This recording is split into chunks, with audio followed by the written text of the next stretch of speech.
The Golden Bear is a C-141B static display located at Travis Air Force Base. 23 April 1965, the Golden Bear flew into the base. That was its original arrival.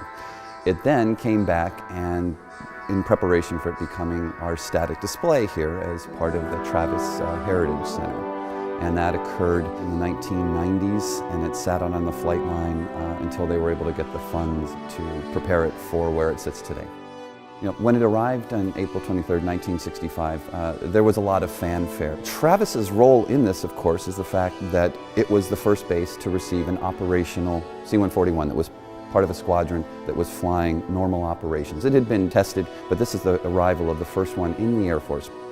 Of course, the Golden Bear represents all of that. It represents this transition away from these older airframes.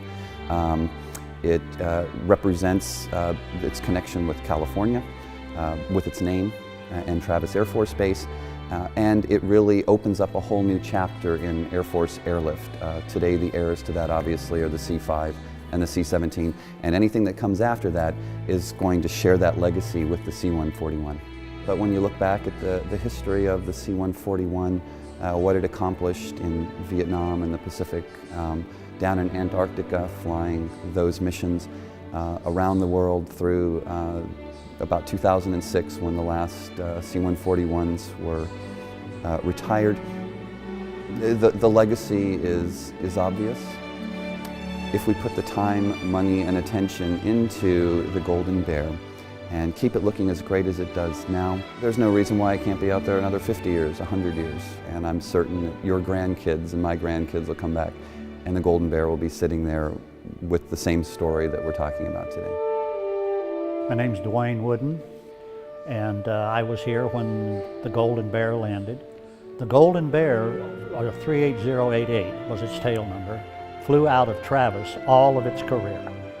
It was never stationed anywhere else. When General Estes brought it in here in April of 1965, it was brought over to in front of base ops, and the people were there, and they had already determined that it would be named the Golden Bear, and they'll lead the forces. The Golden Bear, you know, is the symbol of California, and so it was the first aircraft actually out of the factory that went into operation, and Travis got the first one, and that was it. And they kind of, I want to think of the 38088, the 141, as the symbol of California's aircraft. It's sitting over there now, according to the 781 that we have in the library, with 44,480 some hours flying time. Now, when it came to Travis, it came here as what we called lead the force aircraft. It was an LTF. We had two at Travis, 38088 and 38075. This one, the 38088, was known as the Golden Bear, and 38075 was known as Petunia, and they were both lead the force aircraft.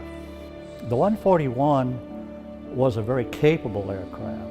When you figure 11 hours in a 124 to Hickam versus 5.5 to 6 hours with a headwind in a 141, it was a high-flying aircraft, fast aircraft, reliable aircraft, and like I say, it was one of the things that you always had the power. You always had the power.